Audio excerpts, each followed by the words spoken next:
Na Prever FM, você começa o dia bem informado.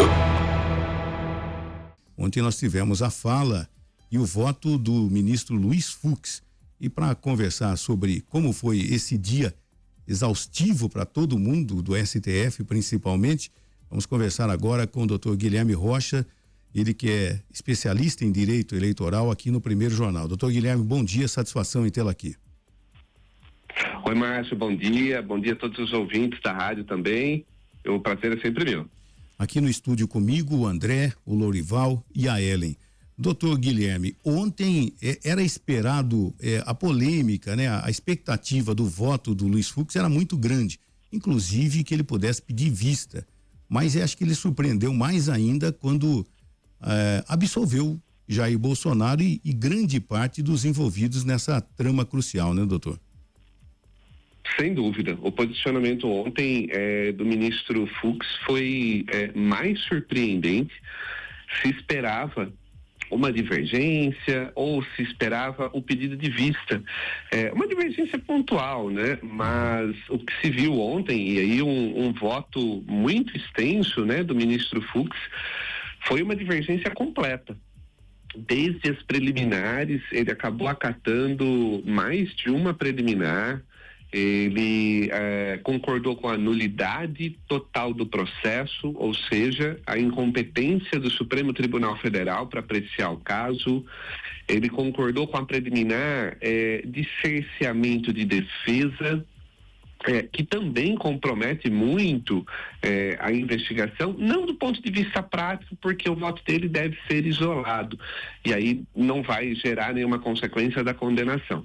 Mas pelo posicionamento, né?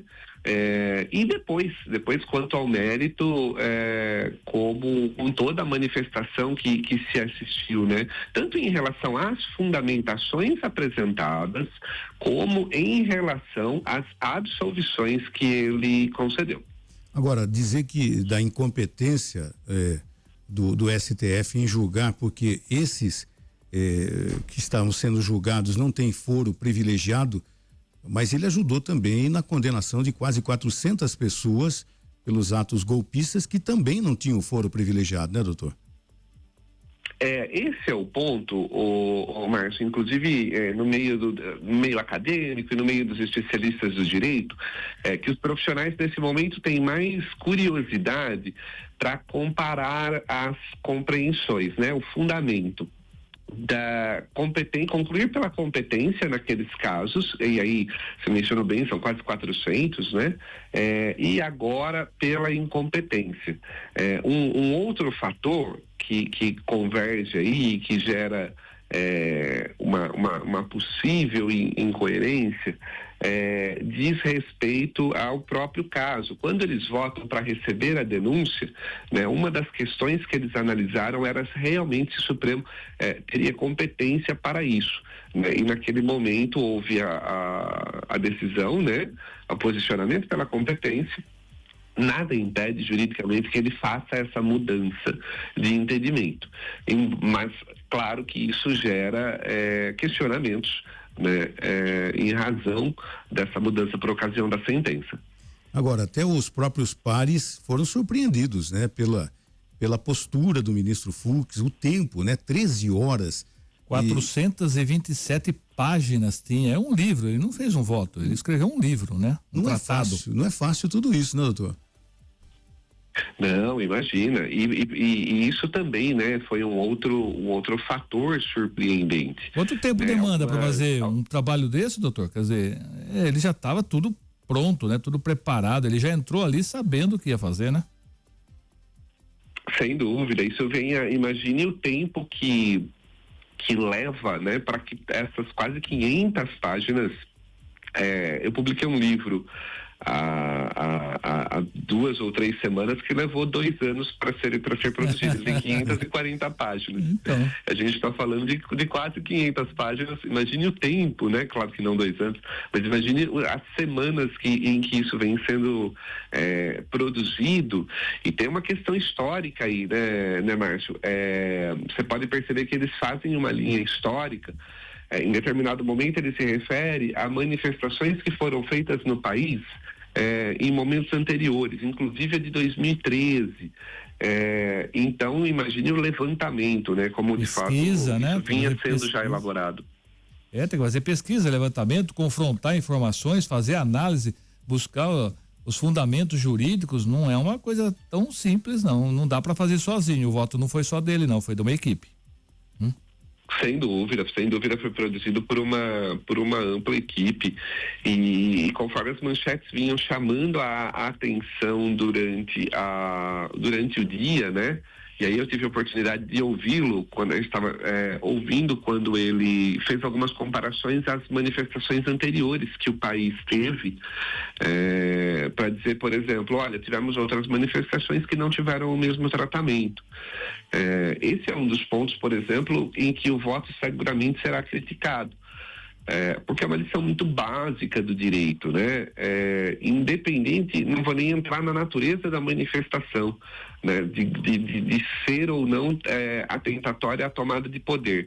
Mas ainda que tivesse sido, se ela não foi judicializada, se não foi judicializada nesse sentido, se o Ministério Público não processou nesse sentido, não é parâmetro de comparação. O juiz não pode trazer esse parâmetro de comparação, né? Doutor, sabe o que me chama a atenção? Olhando assim, se você lê o relator do relatório lá, né? Do relator do relatório, isso mesmo. Do processo, você fala, nossa, ele tá certo. Porque a escrita é muito bem feita, muito bem construída, né? A história é muito bem contada. Aí você vê o do Fux, se você só lê o dele, você concorda com ele também, porque a construção também é muito bem feita. Eles têm um poder de conduzir as palavras e coordenar pela leitura, só pela leitura individualizada, você dá razão para os dois. Porque é muito bem construída. Isso a gente não tem como negar isso. A construção é muito bem feita. E outra coisa, entre ele pedir vista, o que ia atrasar o processo, e dar esse voto da forma que ele deu, eu preferi a atitude que ele tomou, tá? Eu acho mais correta nesse momento, um posicionamento firme, definitivo, claro. Ele se posicionou, é direito dele, nenhuma crítica a gente tem aqui a esse direito de manifestação dele, de voto e de entendimento dele, né? Muito melhor do que uma vista que é atrasar todo esse processo. Mas é interessante a construção que eles fazem da história, como as duas parecem a um leitor que simples, que as duas são verdadeiras. Sem dúvida. O Fux, ele tem uma trajetória, além de ter uma trajetória de magistratura, ele tem uma trajetória acadêmica. Ele é um processualista, né? Não um penalista renomado, mas um processualista renomado. Então, ontem, vê-lo apresentar o voto o tempo todo foi realmente, para quem não, principalmente para quem não acompanhou a trajetória acadêmica do Fux, é uma aula, né? Realmente, ele é claro, ele é didático, assim como Alexandre de Moraes. O Alexandre é um constitucionalista, né? Também extremamente habilidoso na academia, por isso que eles ambos, né, têm essa habilidade de convencimento muito marcada. Você lê o voto dos dois, só quem tem razão, os dois. Os dois têm razão. Não é acadêmico, né? Ele é político. Então ele é claro, mas ele é claro com uma outra linguagem, né? Interessante, é o que o senhor falou mesmo. É uma obra que vai ser estudada ainda por muito e muito tempo, eu acredito nas faculdades, não, doutor? Parecer dos seguramente. Tanto o voto hoje, não tenhamos dúvida, o voto do Alexandre de Moraes e o voto do Fux será entregue em faculdades de direito como análise comparativa de posicionamentos. É debate dos alunos, né? Uma turma vai pegar um trabalho, outra vai pegar outro trabalho e vão tentar defender ou derrubar. Isso é muito bacana para a democracia, para o direito, para o estudo. Sem dúvida, vai ser feito exatamente dessa forma, né? Para debate, Exatamente, você também foi feliz quando você disse melhor o voto que o pedido de vista. Sem dúvida, pela celeridade, é importante que a gente chegue logo a um desfecho desse caso, como a gente já falou em outras oportunidades. E aí, com o desfecho e com o voto do Fux, fica também claro, dizia-se muito, olha, esse é um julgamento já com condenação definida, condenação unânime definida, os 5 votarão. Olha, ficou evidente que cada um vai votar como quiser, de acordo com a sua liberdade dentro do Supremo Tribunal Federal. E assim tem que ser. Bom, exatamente. Doutor Guilherme, hoje, inclusive, o STF volta a se reunir, teremos o voto da ministra Carmen Lúcia, só que não às 9 horas da manhã, em virtude até do prazo, vão terminar depois das 10 da noite, no começo da tarde é que teremos a sessão do STF.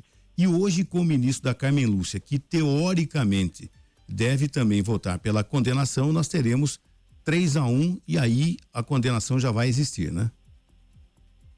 Isso, com o voto, se houver o voto de condenação da ministra Carmen Lúcia, já se consuma, né? A gente já tem maioria, lembrando que são 5 ministros que compõem essa turma, o voto da Carmen seria o terceiro voto.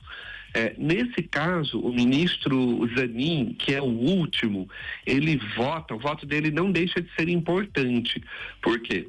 Se o ministro Zanin também condenar o ex-presidente Bolsonaro e os demais envolvidos, isso diminui a possibilidade de recursos, né? A gente vai ter um recurso só cabível. Agora, se um dos dois, Carmen ou Zanin, eventualmente absolverem o Bolsonaro, isso dá a ele mais um recurso, especialmente aquele que colocaria o processo no plenário.